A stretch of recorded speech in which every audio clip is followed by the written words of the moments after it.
ஒரு beginning YouTube சேனலுக்கு 4000 hours watch time வந்துருச்சா இல்லையா அப்படின்றது எப்படி நான் வந்து கண்டுபிடிக்கிறது அப்படின்ற கேள்வி இருக்கும். ஸோ அதை பற்றி தான் வீடியோவில் வந்து பார்க்க போகிறோம். இந்த வீடியோ ஸ்கிப் பண்ணாமல் கடைசி வரைக்கும் பாருங்க. உங்களை மாதிரி இருக்க நிறைய பிகினர் யூடியூபர்ஸ் வந்து இருப்பாங்க. அவங்களுக்கு எல்லாத்துக்குமே மறக்காம இந்த வீடியோ வந்து ஷேர் பண்ணி விட்டுருங்க. வீடியோக்குள்ள போகலாம்.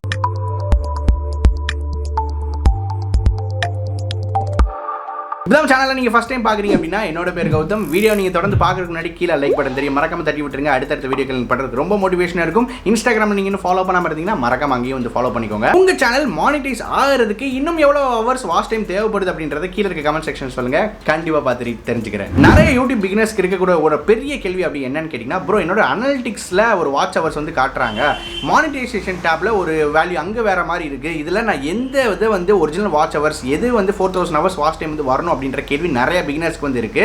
இதுக்கு ரெண்டும் என்ன வித்தியாசம் அப்படின்றத ஃபர்ஸ்ட் தெரிஞ்சுக்கோங்க.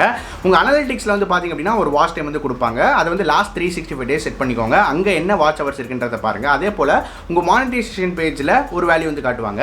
ஸோ இந்த ரெண்டுக்கும் என்ன வித்தியாசம் அப்படின்னு கேட்டிங்கன்னா, உங்க அனலிட்டிக்ஸ் பேஜ்ல காட்டக்கூடிய அந்த வாட்ச் ஹவர்ஸ் வந்து நீங்க எக்ஸாம்பிளுக்கு ஷார்ட்ஸ்லாம் வந்து போட்டிருக்கீங்க அப்படின்னா அந்த வாட்ச் ஹவர்ஸ் எல்லாமே கால்குலேட் பண்ணுவாங்க. அதாவது உங்க லென்த்தி வீடியோஸ், ஷார்ட் வீடியோஸ், வேற எந்த மூலியமாகவும் உங்களுக்கு வந்து வாட்ச் ஹவர்ஸ் வருது அப்படின்னா அதோட டோட்டல் வேல்யூ அது.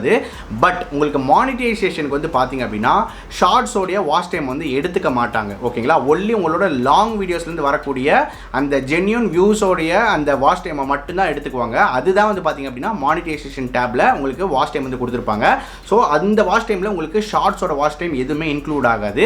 அதனால தான் அங்கே பார்த்தீங்க அப்படின்னா வாட்ச் டைம் வந்து கொஞ்சம் கம்மியாக இருக்க மாதிரி இருக்கும். இங்கே உங்களுக்கு வாட்ச் டைம் அனலிட்டிக்ஸில் உங்களுக்கு வாட்ச் டைம் அதிகமாக இருக்கும். எப்பயுமே உங்கள் சேனல் வந்து மானிட்டைஸ் ஆகிறதுக்கு நீங்கள் எங்கே பார்க்கணும் அப்படின்னா அந்த மானிட்டைசேஷன் டேப்பில் என்ன வேல்யூ கொடுத்துருக்காங்க அதுதான் வந்து கரெக்டான வாட்ச் ஹவர்ஸ் அப்புறம் சப்ஸ்கிரைபர் கவுண்ட். ஸோ அந்த இடத்துல உங்களுக்கு 4000 hours நீங்கள் ரீச் பண்ணிட்டீங்க அப்படின்னா உங்களுக்கு வந்து மானிட்டைசேஷனுக்கு நீங்கள் எலிஜிபிள் ஆயிருவீங்க.